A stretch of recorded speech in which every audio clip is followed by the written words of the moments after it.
Hey everybody, welcome back to the Unsung Podcast. Today I'm joined by some very talented guests from Daniel Martin and the Infamous Band. We have Daniel Martin on lead vocals and guitars, Mitch Reese who plays the bass, and Paige Panode. Pathinode. Patinode, I'm sorry. Been the drummer for this band since they started. Welcome to my little show here. Yeah, thank you for having us. Thank you. Fun.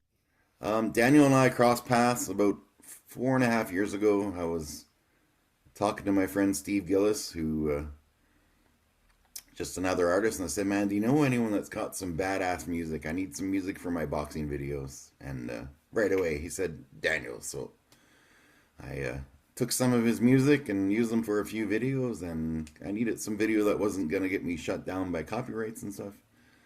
And that's how we crossed paths, and I've been following his band ever since, and started this side project.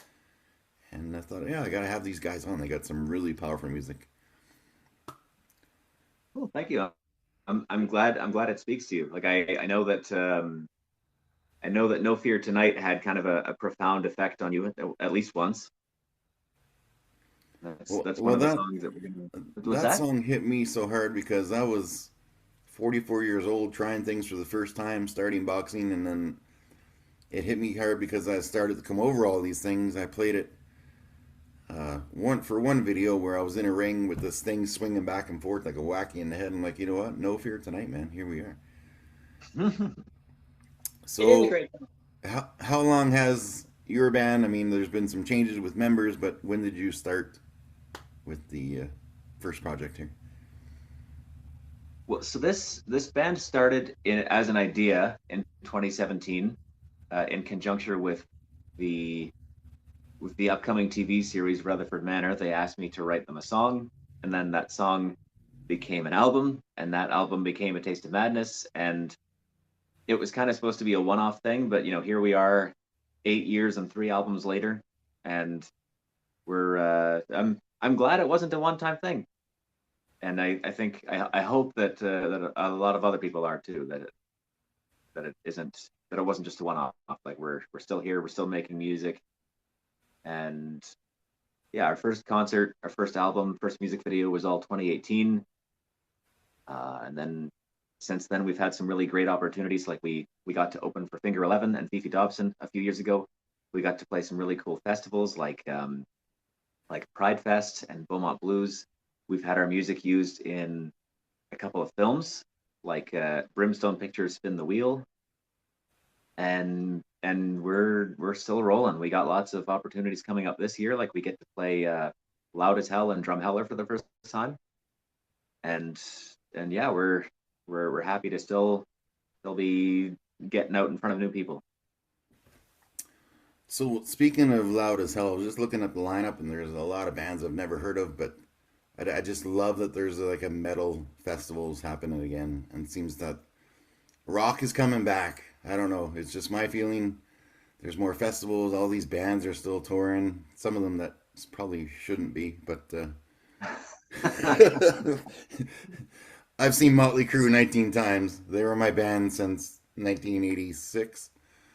And thankfully I saw them on their Rest in Peace tour, so I haven't seen them since they had the change, but I don't know. It seems to me like rock music is making a big comeback. Just looking at the crowds, and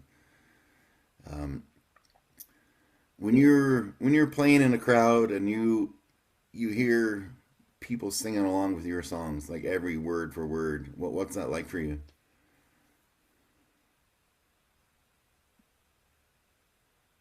That's the best thing you can hope for. It just shows that people are engaged. It shows they love your music, and for us, that's the best feeling in the world. Yeah, it shows like because that does happen. Like we're getting to a point now where people are singing along to our lyrics, and not even just for the big obvious songs. There's songs like that are kind of the deep cuts that I see people singing along to, and that it means we've had an effect on people, and that makes us really happy. I love it. I got a question for Matt. A lot of times you It, hear rumors about the bass player being the strangest person in the band. Can you debunk that rumor? Or I mean, I don't know, like maybe not the strangest, but definitely the quietest. I love your shirt. I actually have that same shirt, and I know Thank exactly what it you. says. Yeah, I got in PI. It was my tourist shirt. Not very PI, but good Now, you memories. guys have all We're kinds of still songs about all kinds of topics. Um, what's a message you can send to fans about mental health, like how powerful music is for anyone struggling? Yeah, so like I'll take that actually, because actually it's an interesting thing actually, because before I joined the band, my kind of go-to is more like classical music and stuff. So kind of listening to the lyrics wasn't really something that I really did a lot of. But being in the band and just having, the and especially just knowing like more about what the music's about, it kind of made me listen to music a little bit differently. Not just the band's music, just the music in general. So I was actually starting to listen to the lyrics a little bit more. And, obviously lyrics are going to give you a lot about what it's about, right? Not just the grooves and all that. So it's just a different way of, yeah, thinking about the music and kind of, yeah, listening to all the lyrics and going, wow, it's actually like, it's a little bit deeper than I thought. Yeah. Awesome. Paige, how does music help your mental health? for my mental health, like on a personal level or just in general, Just in general, whatever you want to share, anything. it's for me, it's just the emotion and the feel of the music. I listen to the lyrics, but I don't really listen to the lyrics.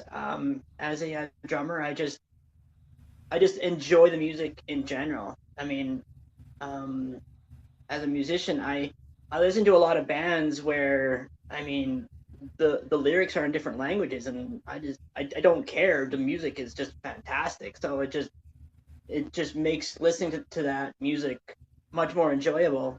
So that's my take on it. So, who does most of the writing for all the songs? so that would be me. Like, You. I mean, that isn't to say that I write all of it. I write most of it.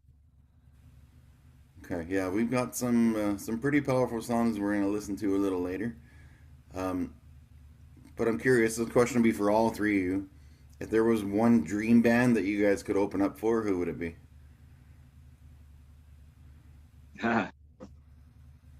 You mean to come back to you? Yeah, give me a Okay. second. Um, I don't know. Like, obviously, my knee jerk reaction is like my favorite band, Metallica, but I'd be happy opening for just about anybody. Like, uh, you know what? If Lady Gaga called us tomorrow and said you're coming on, you're doing a Canadian leg of a tour with me, I'd be like, sign us up. Let's go. Great. Yeah, I don't. I'm opening for larger acts is definitely a rush and a high, and it's very addictive. So yeah, I'd be happy with just about anybody. Now, here's an idea for you: Lady Gaga, the Goo Goo Dolls, and your band. Call the Hey, I'd be tour. Call the tour the infamous Goo Goo Gaga. okay. Hey, I'd be okay with that. Sure. Hey, who would you like to open for? With Infamous, I think it would be a good fit with Nightwish. Hey, Oh, there you go. I think that that'll would be be good. a That'll great be fit, good. or any other band like I mean, Serenia or other ones of that nature. Okay. I think it would fit really well. Well, I guess my knee-jerk reaction would be Megadeth. I'm just, Oh, I love Megadeth. Like, Metallica. I like Metallica, but like Megadeth. You I'll know. tell you a cool story about Megadeth.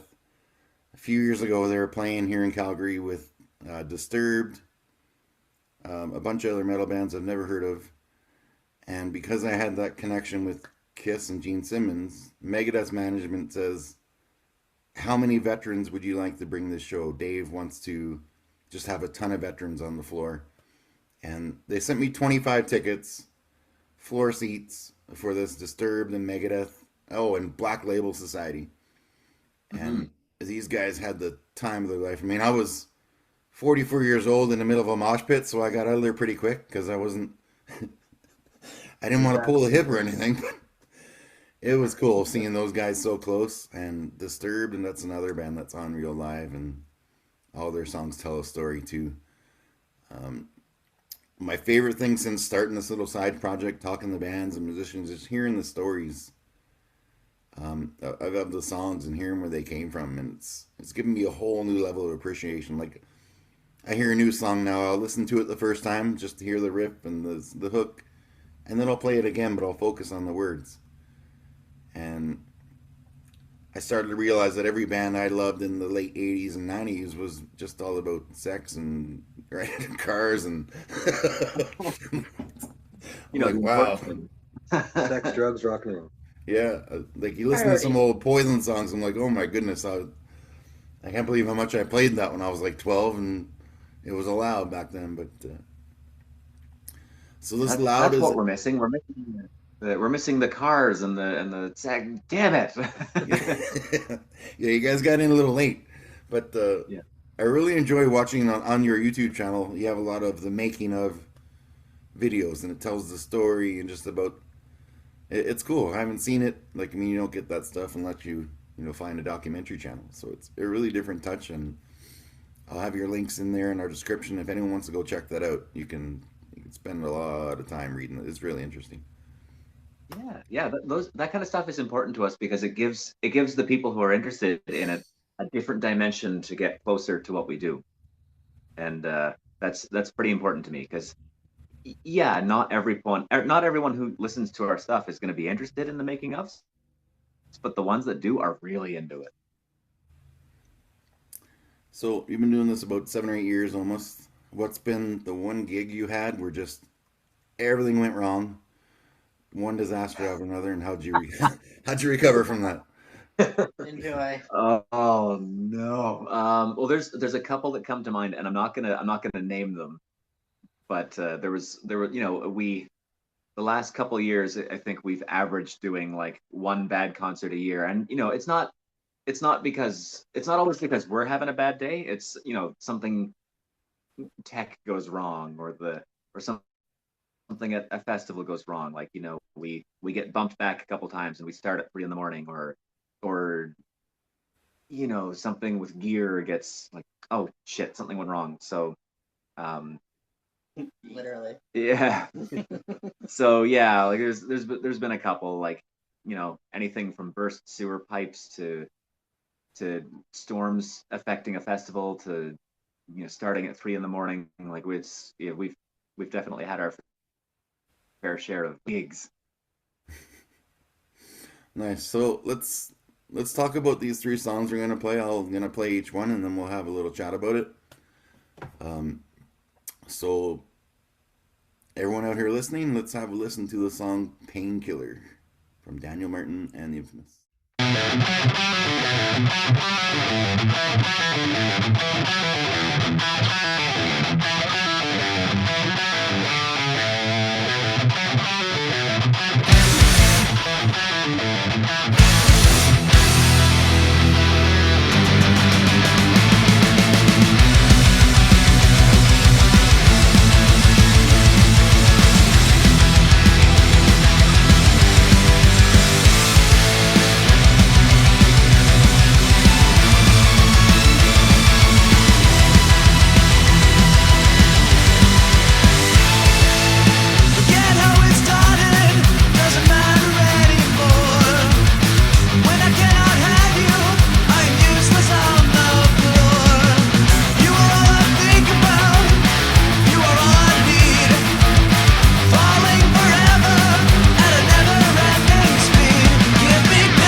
song Painkiller that's come out today, April 18th, available on every platform where you hear your music.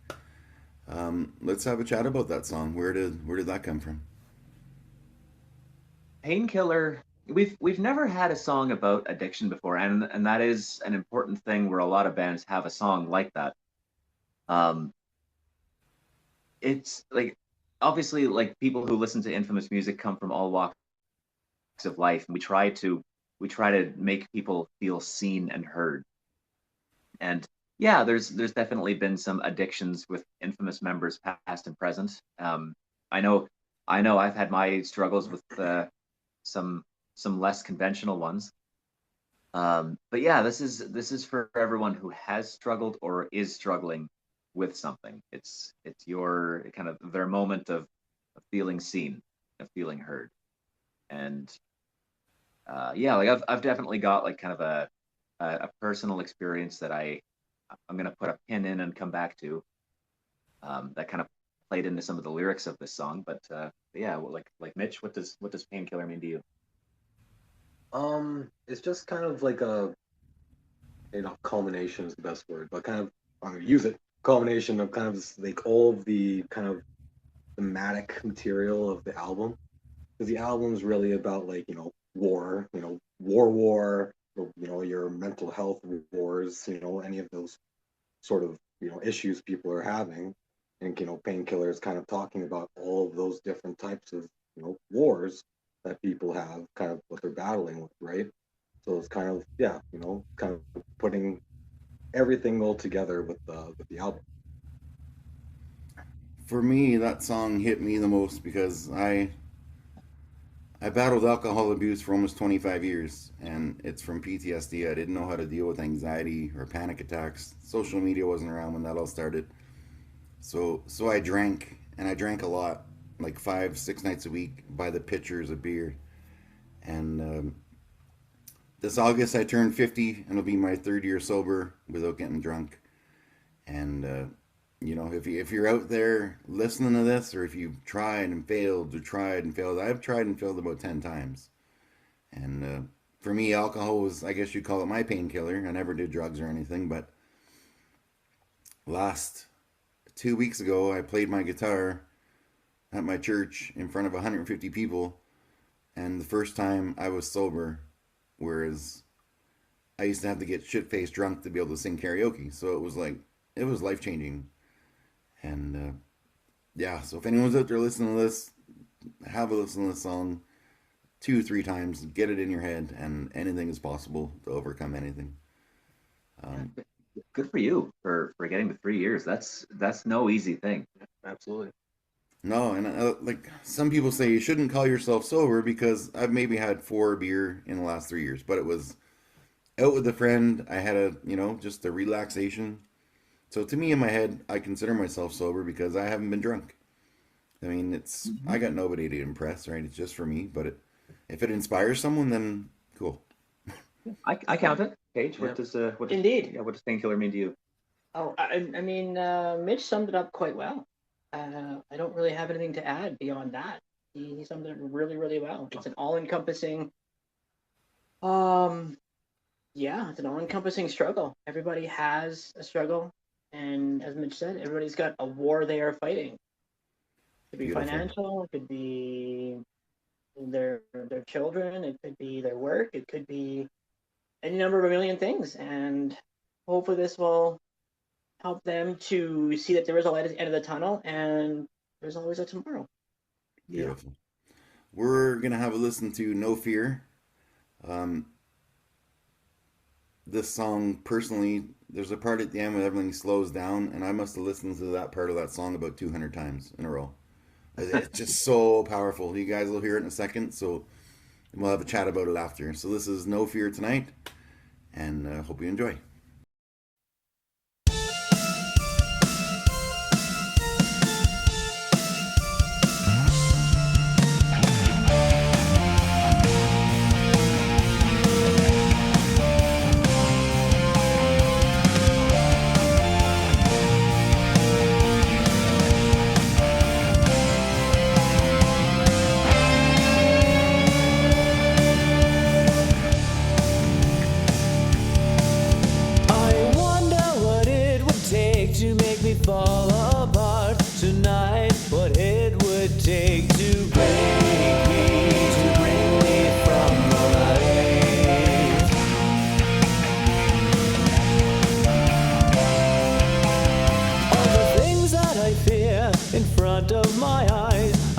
nightmare come to life. This unholy gathering, the monsters all unite.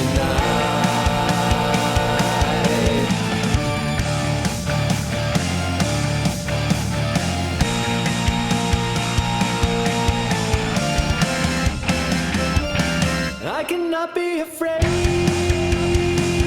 I cannot be tonight. What if I come undone? What if I start to cry? What if you see the fear in my eyes? Would you walk with me if there's a chance that we die? If there's a chance that we die.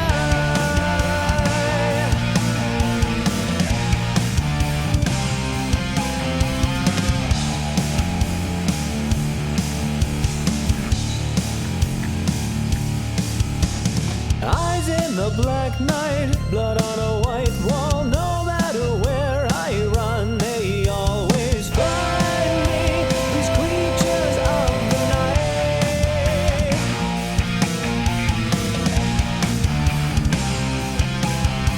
Well, I'll say no more. I'm closing the door, and you won't control my whole life anymore. I've run my last, so now it's time to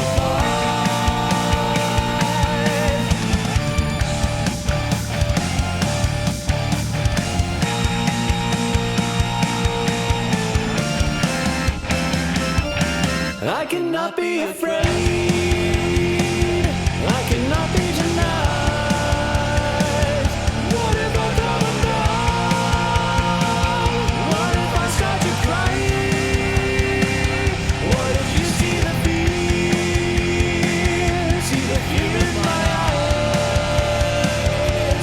Would you walk with me if there's a chance that we die? If there's a chance that we die.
talk about this song. That's some again pretty powerful words there. Yeah. So the initial genesis of No Fear Tonight. This started in kind of a funny way, where I was writing for the album A Taste of Madness, and just on a whim one night, I was like up really late songwriting, and I was like, I'm gonna write the hokiest, cheesiest, just most loud in your face guitar riff that I can possibly think of, which was like that ba ba ba ba ba. And after I wrote that out, and I had like 8 bars or something, and I was like, I actually really like it.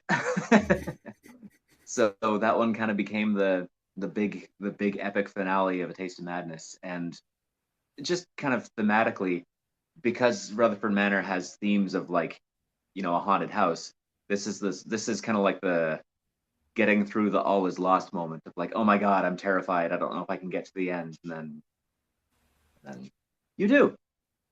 Perfect. Hooray, you did it. Yeah. You guys have a big album release party coming up on May 17th? 17. Yeah, Saturday, May 17th, where a lot of the new music is going to be heard for the first time live. Perfect. Yeah, I'll fire all those links in there as well. We got one more song we're going to listen to. This one is called Marilyn. And then we'll have a little chat about that.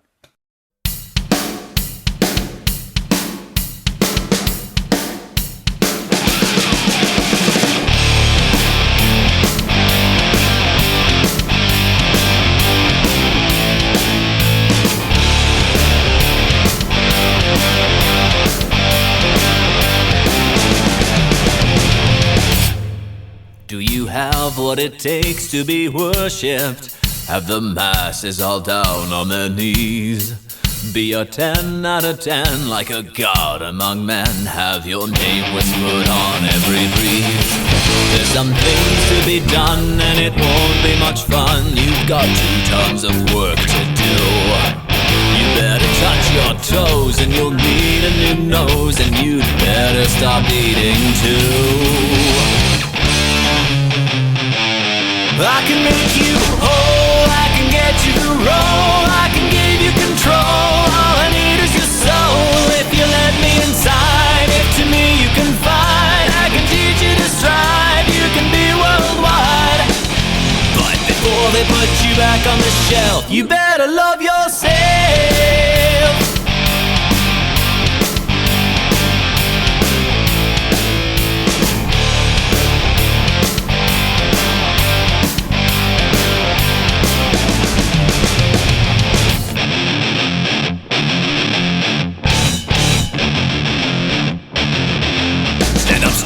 Show your smile and be grateful for the chance of a lifetime above.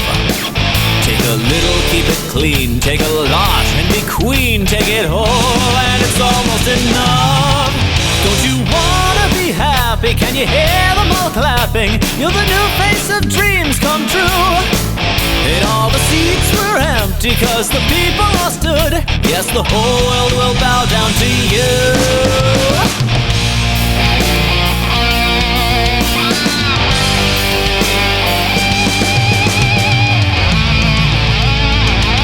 I can make you whole, I can get you the role, I can give you control, all I need is the soul. If you let me inside, if to me you confide, I can teach you to strive, you can be worldwide.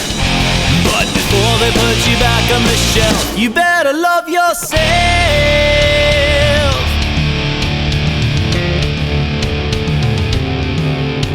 Larger than the ocean, center of commotion. Wave to them and watch them all melt. Find a new attraction when you lose your traction. Girl, you better love yourself.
love yourself.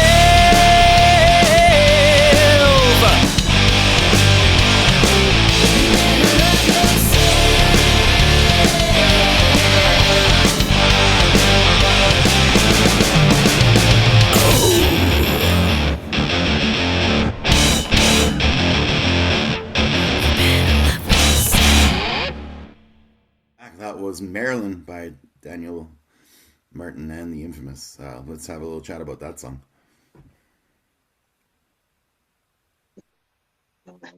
Page first. Yeah. Marilyn, it's actually a pretty cool song. Basically, it just basically encourages you to love yourself despite societal standards. I mean, it never hurts to, try to become a healthier version of yourself, but never do it in a way that is going to be detrimental to, who you are as a person.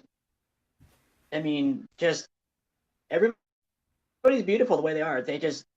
Everybody, it's just who you are. It's how, I don't know what else to say to that. Oh, I love it. One of my favorite. I was going to say one of my favorite things to hear when people get all dressed up. Like we'll see, fans dress up a ton when they come to our concerts, and we'll have people dress up like goth or pirate, or we've had people show up in full suits and they come very dolled up, and I love that they do that for them. It's not for us. It's not to impress somebody. It's always for them, and that's what Marilyn is about to me. Is like do it for the kind of what you're saying, like do it for you. Beautiful people. Yeah. You know what? I love that. About 2 years ago, I went on Twitter, X, whatever it is now, and I challenged every person that followed me to list 10 things that you love, like in your life. And then I said, have a look at that list and see where your name falls on that list. And I think one person out of about 200 had their name in there. And so I challenge people. You got to love yourself before you can love anyone else. I thought it was a pretty powerful thing to, list your 10 favorite things and see where you are in that list. A lot of people just hate themselves. I mean, I did for 25 years. I couldn't stand myself, and that's why I got drunk, because people thought I was funny, and I'd do crazy shit at karaoke and impersonations, and I had one friend out of a circle of about 100 that saw through it. And she dragged me in a booth at 1:30 in the morning with a pot of coffee and said, if you don't smarten the hell up, you're not going to see 50. And well, here I am. I'm almost there. It's looking good so far. Yeah. So, Mitch, the Catch-Up Man, do you want to throw anything else in on that song? I think this maybe not just about Marilyn, but just like songs like Marilyn, Goth Girls, and like the themes of the new album. A lot of it is just about, just being yourself and loving yourself, and just whatever vices or demons you have, just try your best and, love yourself and be yourself. I was going to ask you guys as a final question about a message to send to anyone struggling, but I think those 3 answers right there covered everything that question would bring up, so that was just perfect. I do have a thing I was going to kind of add to the mental health thing if you feel like it. Of course.